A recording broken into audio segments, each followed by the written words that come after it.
Attention. Stop writing. Look on the board. बहुत ही important topic है, long question है, मज़ेदार टॉपिक है, कई शॉर्ट क्वेश्चंस हैं, ऑब्जेक्टिव भी कई मिलेंगे आपको इसमें आज के इस लेक्चर में। सबसे पहला एक important long question, transistor amplifier के रूप में काम करता है, कैसे? सवाल यही है, how transistor acts as amplifier. Amplifier क्या होता है? सवाल पहले ये उठता है, व्हाट इज एम्पलीफायर?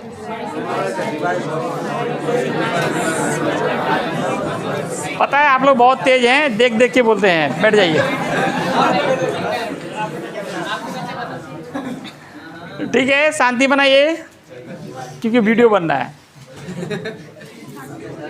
तो दोस्तों, एम्पलीफाई करना मतलब लो को हाई करना, लो को हाई करना। ये लाउड स्पीकर क्या है? एम्पलीफायर है। धीरे से बोलते हैं, हाई कर देता है इसको। लो इनपुट सिग्नल को जो हाई आउटपुट सिग्नल में बदले वही एम्पलीफायर होता है। हाँ, डीजे वाला भी एम्पलीफायर लगा होता है। लो इनपुट को हाई आउटपुट सिग्नल में बदले। एम्पलीफायर का काम, a device which convert low input signal into high output signal. Transistor भी ये काम करता है। Transistor can act as amplifier. कैसे?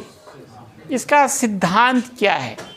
इससे पहले अब मैंने आपको एक्शन दिखा रहा था, ट्रांजिस्टर का एक्शन, कि इसमें जो आउटपुट करंट होता है वो लगभग बराबर होता है इनपुट करंट के। आउटपुट करंट लगभग बराबर होता है इनपुट करंट के। आई आउटपुट लगभग बराबर, लेकिन रेजिस्टेंस जो होता है ना, वो आप जिधर आउटपुट निकालते हैं उधर आप बैकवर्ड व्यास लगाते हैं, रिवर्स व्यास।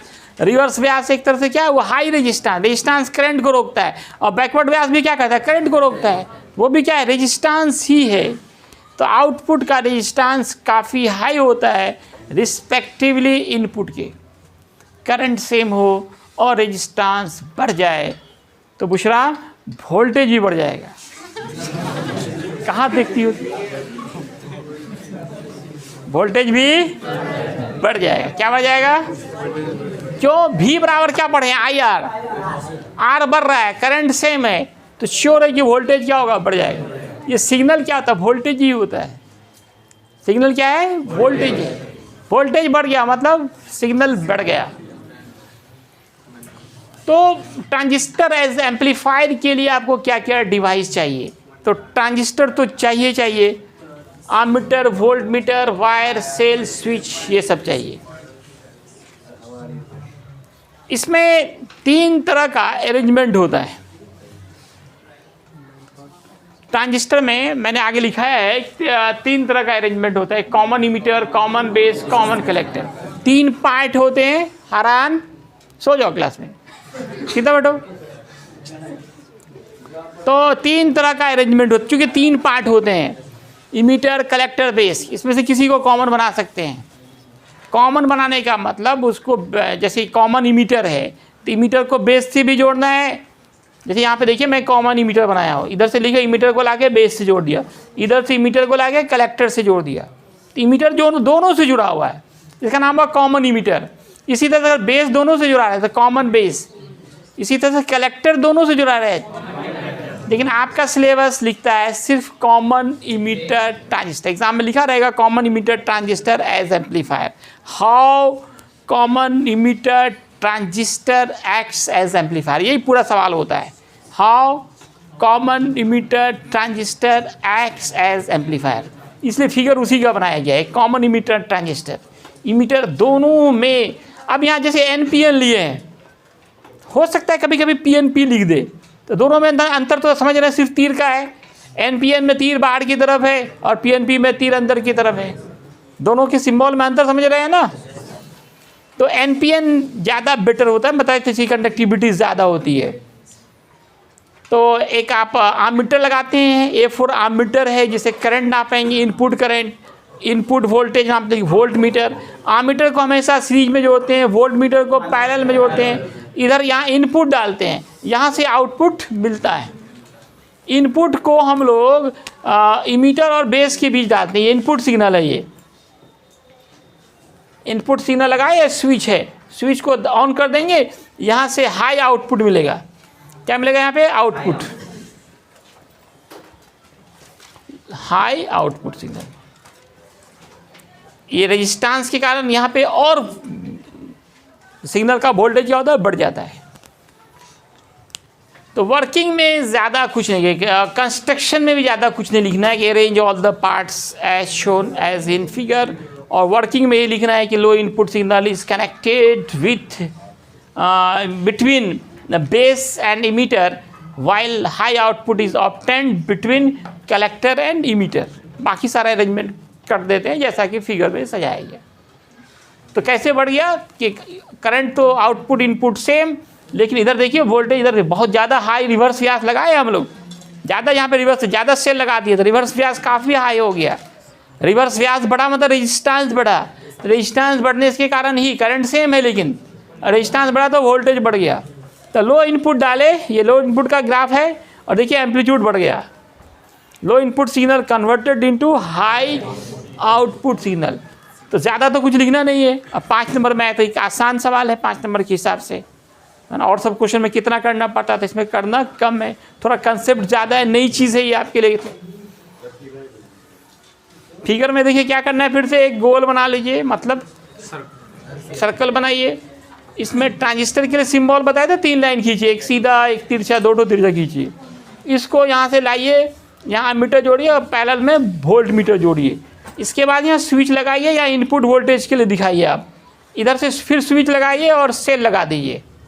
NPN है तो इधर आपको फॉरवर्ड व्यास लगाना है, तो N को माइनस से और P को प्लस से जोड़ेंगे।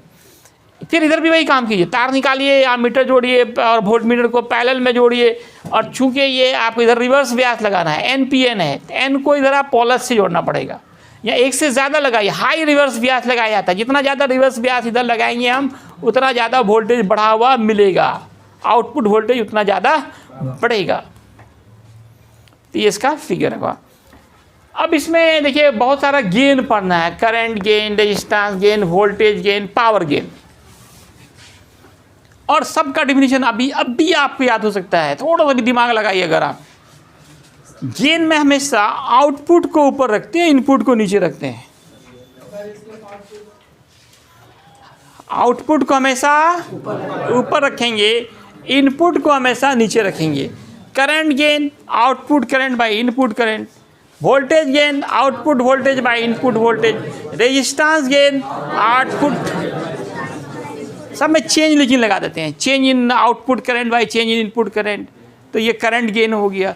Change in output resistance by change in input resistance, ये रेजिस्टेंस गेन, रेजिस्टेंस तो रेजिस्टेंस गेन, वोल्टेज तो वोल्टेज गेन, पावर तो, और किसी भी गेन का ना तो यूनिट होगा ना ही सेम चीज़ का रेशियो आ रहा है तो यूनिट होगा, डायमेंशन होगा। ये आप तो हो गया होगा सारा डिफिनेशन। करंट गेन का भी definition, output current by voltage current, voltage gain, change in लगाइए, change in output voltage by change in input voltage, resistance gain, change in, हमेशा ऊपर में आउटपुट नीचे इनपुट, ये रेशियो गेन का रेशियो कहलाता है, सब में सेम द रेशियो ऑफ, है ना। तो करंट गेन को डेल्टा चेंजिंग को दिखाता है, डेल्टा IO, ओ मतलब output, delta IE input current, ये रेशियो हो गया ना, बाई डिवाइड कर दिया तो क्या हो गया, रेशियो हो गया। No unit no dimension. Common emitter transistor, अभी जो फिगर बनाए हम लोग कॉमन इमीटर ट्रांजिस्टर है, इसमें जो करंट गेन होगा इसको बीटा से डिनोट करेंगे, फॉर्मूला होगा डेल्टा IC बटे डेल्टा IB। और कॉमन बेस में अल्फा से नोट करेंगे, फार्मूला होगा डेल्टा आई सी बटे डेल्टा आई। और ट्रांजिस्टर में देखिए आपने ये फार्मूला पढ़ा था कि डेल्टा आई ई बराबर delta I B plus delta I C, दोनों तरफ डेल्टा आई सी से डिवाइड कर दीजिए, ये खत्म, 1 हो गया ना। और इसको देखिए ये 1 बाई अल्फा, यहाँ से देखिए इसका ठीक उल्टा है, ये देखिए आई यहाँ नीचे है यहाँ ऊपर है, तो 1 बाई अल्फा, ये 1 बाई बीटा, यहाँ से देखिए 1 बाई बीटा प्लस 1।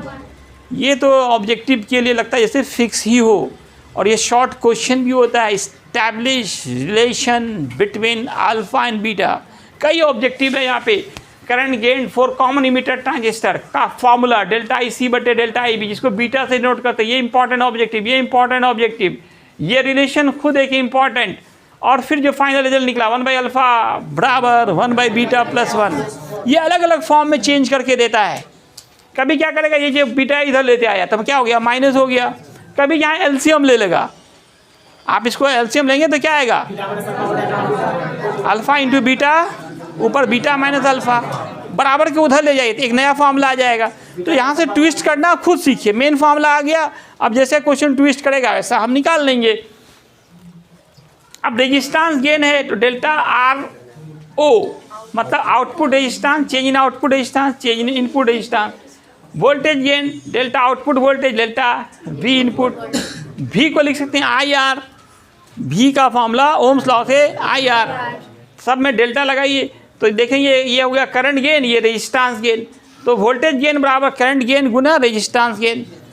इसी तरह से power gain delta P output by delta P input, power को लिख सकते हैं वी इंटू आई, तो इससे आएगा वोल्टेज गेन गुने करंट गेन। ये सब ऑब्जेक्टिव में पूछे जाते हैं, जाएंगे, जाते रहे। अब देखिए अरेंजमेंट, अब अरेंजमेंट तो अरेंजमेंट कितने तरह के हो सकते हैं ट्रांजिस्टर में, 3। कभी हम इमीटर को कॉमन बनाएंगे, कभी बेस को, वो आ रहा है पूरा कंटिन्यू हो रहा वहाँ से। तो कॉमन इमीटर ट्रांजिस्टर हो सकता है, कॉमन बेस हो सकता है और कॉमन कलेक्टर हो सकता है। अच्छा कौन होता है, एनपीएन, क्यों, उसकी कंडक्टिविटी ज़्यादा होती है, मोड होती है। सेमीकंडक्टर डिवाइसेस के क्या गुण हैं, गुण क्या है,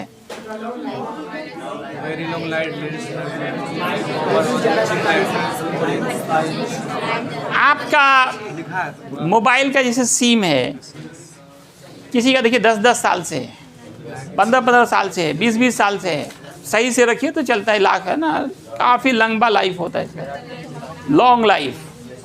कौन लाइफ? दूसरा लेस एनर्जी कंजम्पशन, ये जो एलईडी बल्ब है 9 वाट का, और जो इससे पहले जो बल्ब होता था इलेक्ट्रिक बल्ब 100 वाट, सीधा 100 वाट होता था, ये वो 10 ठो जलाइए, नहीं उल्टा हो गया, ये 10 जलाइए, 10 के 11 जलाइए, वो 1 जलाइए बराबर। कुछ लोग 200 वाट लगा दिया था, तो कितना हो गया जी, लॉज में कोई 200 वाट लगा दिया था। तो less energy consumption, less energy, ऊर्जा कम खर्च होता है, बिजली बिल कम आएगा। ओवरऑल चीप, जैसे ये बल्ब खरीदने जाइए तो शुरू में लगता है 100 रुपया ले रहा था, महंगा लग रहा है, लेकिन लाइफ भी तो देखिए इसका, साल भर चलता है। वो तो कब फ्यूज हो जाता था कोई ठिकाना नहीं था उसका,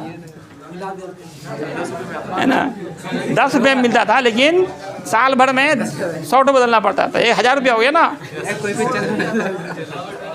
ये 100 रुपये में चल रहा है साल भर, 6 महीना में खराब हो, ये बदल दीजिए, वारंटी भी है इसका।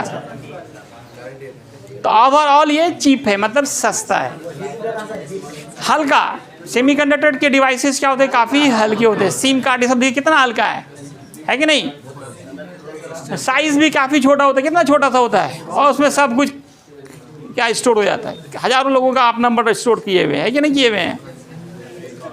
तो ये सारे फ़ायदे हैं किसके, सेमीकंडक्टर डिवाइसेस के।